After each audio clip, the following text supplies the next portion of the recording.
wabarakatuh. Jumpa lagi dengan saya, Guru Idola.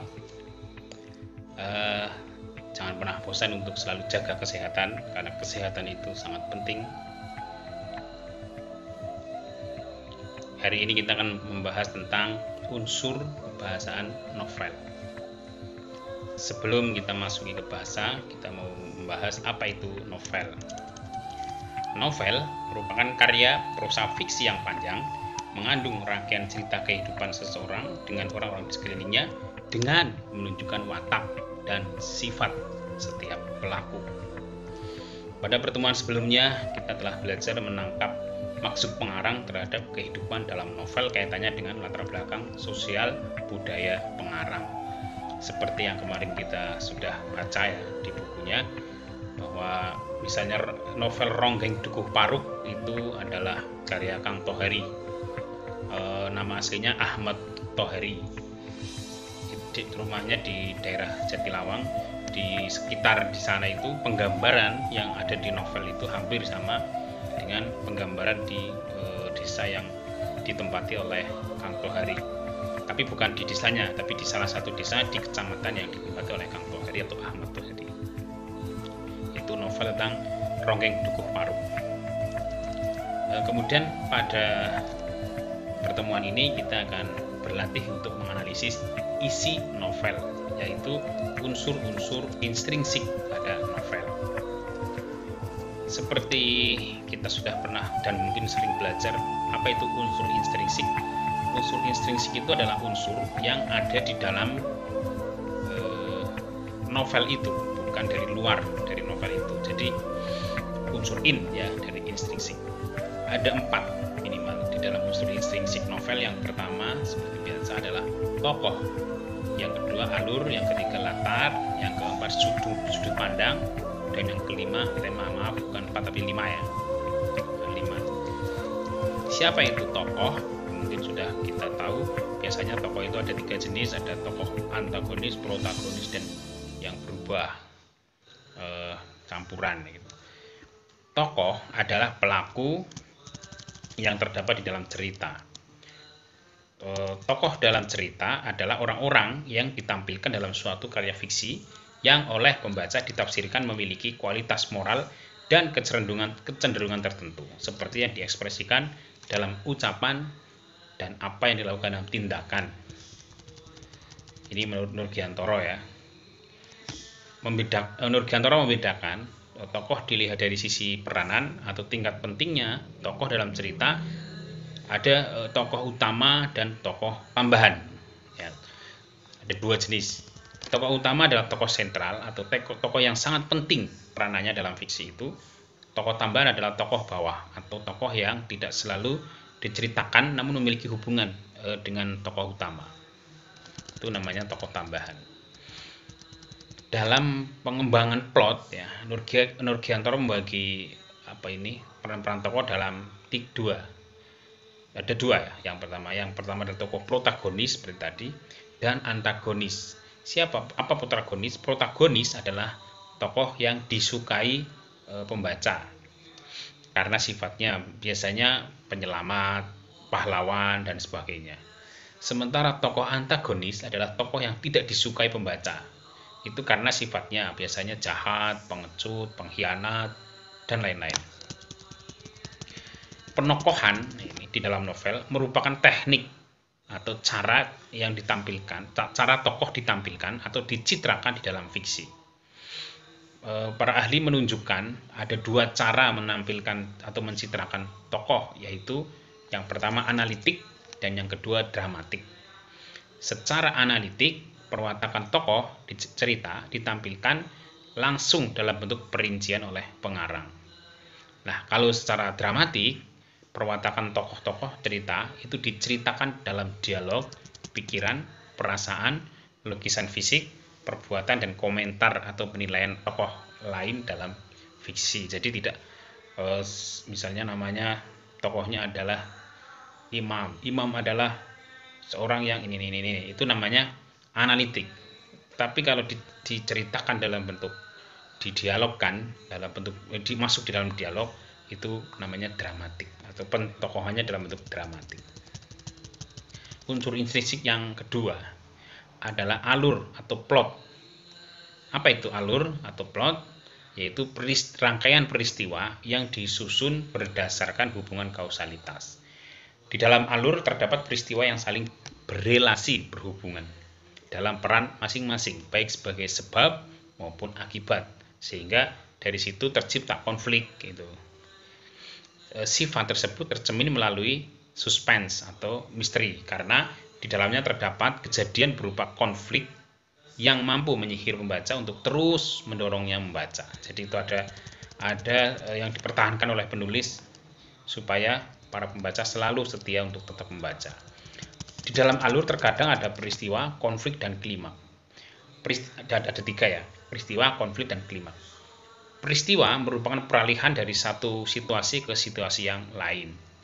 Kalau baik peristiwa fungsional, penentu bagi perkembangan alur, atau kaitan, satu peristiwa dikaitkan dengan peristiwa yang lain agar masuk akal, maupun acuan, peristiwa yang diacu melalui tokoh. Itu peristiwa. Jadi kalau dalam bahasa itu adegan itu, kalau di drama. Kemudian yang kedua, konflik. Di dalam alur itu ada konflik. Konflik merupakan peristiwa yang memunculkan kejadian sangat penting yang disebabkan oleh adanya interaksi antar tokoh. Tokoh dengan masyarakat, tokoh dengan dirinya sendiri dalam dua atau masalah yang bertentangan, bisa juga tokoh dengan tokoh yang lain. Klimaks merupakan konflik yang mencapai tahap puncak dan tak terhindarkan. Orientasi tokoh yang sudah berakhir akan dihadapkan pada puncak masalah. Secara garis besar, alur dibagi dalam 3 bagian, yaitu awal, tengah, dan akhir. Alur atau plot punya kaidah plausibility atau kemasuk akalan, kemudian surprise, kejutan, kemudian suspense, misteri, dan unity, keutuhan. Jadi ada 4 ya. Kemasuk akalan atau plausibility dalam alur sangat erat kaitannya dengan jalan cerita yang dapat diterima oleh cara berpikir membaca. Kejutan dalam alur merujuk kepada peristiwa yang dialami tokoh dengan penuh ketidakpastian.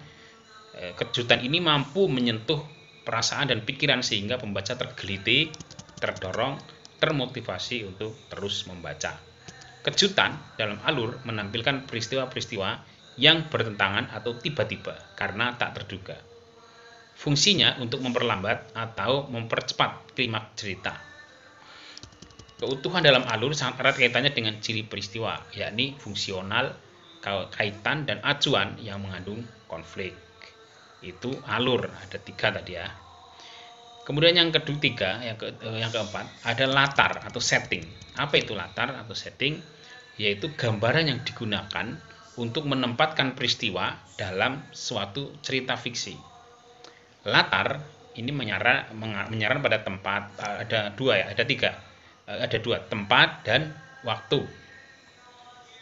Sosial, sehingga latar seringkali dibedakan menjadi 3. Ada 3 ya, maaf 3. Yaitu tempat, waktu, dan sosial. Ada latar tempat, ada latar waktu, dan latar sosial atau suasana. Latar tempat berkaitan dengan kondisi geografis. Acuannya dapat berupa pusat keramaian, pusat perbelanjaan, pusat olahraga, pusat desa, pusat kota, sekolah, rumah, lain-lain, dan lain-lain. Kemudian latar waktu berkaitan dengan kondisi abad, dasawarsa, abad, tahun, bulan, hari, jam, zaman, maupun historis. Latar sosial berkaitan dengan kondisi tokoh atau masyarakat yang digambarkan dalam cerita. Acuannya dapat berupa lapisan dalam masyarakat, budaya masyarakat, seni pada satu masa tertentu, dan cara berpikir masyarakat pada masa tertentu, kemudian kehidupan beragama, dan sebagainya. Itu latar ya, jadi ada 3 tadi. Yang kelima ada sudut pandang atau point of view. Memasalahkan siapa yang bercerita. Jadi sudut pandang itu siapa yang bercerita. Pencerita akan menempatkan tokoh melalui berbagai cara atau pandangan dalam menampilkan tokoh, laku, latar, dan peristiwa yang menata cerita fiksi kepada pembaca. Sudut pandang dibedakan menjadi sudut pandang orang pertama dan orang ketiga. Hanya 2 ya, hanya 2. Orang pertama dan orang ketiga. Cerita yang penyampaiannya dilakukan oleh seorang tokoh, aku atau saya, secara langsung atau yang ada disebut dalam sudut pandang orang pertama. Jika tokoh tersebut adalah tokoh utama, cerita sudut pandangnya adalah orang pertama atau protagonis. Jika tokoh tersebut bukan tokoh utama, sudut pandangnya adalah orang pertama atau pengamat, maka masuknya pengamat.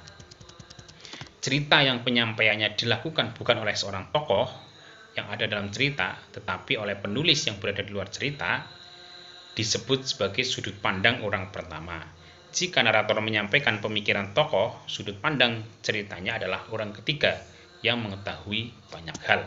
Jika narator hanya menceritakan atau memberikan informasi sebatas yang bisa dilihat atau didengar dan belum sampai pada pengungkapan pemikiran, sudut pandang ceritanya adalah orang ketiga. Jadi itu ketentuan-ketentuannya menganalisis sudut pandang.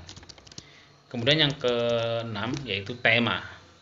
Tema merupakan pokok pikiran atau dasar sebuah cerita yang memiliki kaitan dengan makna kehidupan. Para pengarang umumnya itu menawarkan pada pembaca tentang makna kehidupan, mengajak pembaca untuk melihat, merasakan, dan menghayati makna kehidupan tersebut dengan cara memandang permasalahan itu sebagaimana ia memandangnya. Jadi mengajak pembaca, ayo ini loh sudut pandang yang harus kita lihat. Secara garis besar, tema dapat digolongkan dalam tema utama dan tema minor atau tema turunan.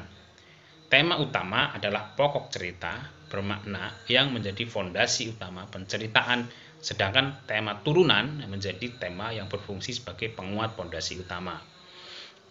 Contoh tema utama adalah tema sosial, para priayi, tema sejarah, ku antar ke gerbang, tema psikologis, tak ada ujung, dan tema ketuhanan, robohnya surau kami. Nah, jadi seperti itu unsur-unsur intrinsik dalam sebuah novel. Saya yakin sudah banyak yang tahu. Kemudian tugasnya adalah silahkan analisis ambil sebuah novel yang sudah pernah kamu baca, sudah pernah ya, mungkin di kelas 10, di kelas 11 atau di kelas-kelas sebelumnya, kelas 12 ya. Kemudian carilah tentukan unsur-unsur intrinsik dari novel yang kamu baca, yang Anda baca. Apakah itu latarnya dan lain-lain tadi sudah diceritakan.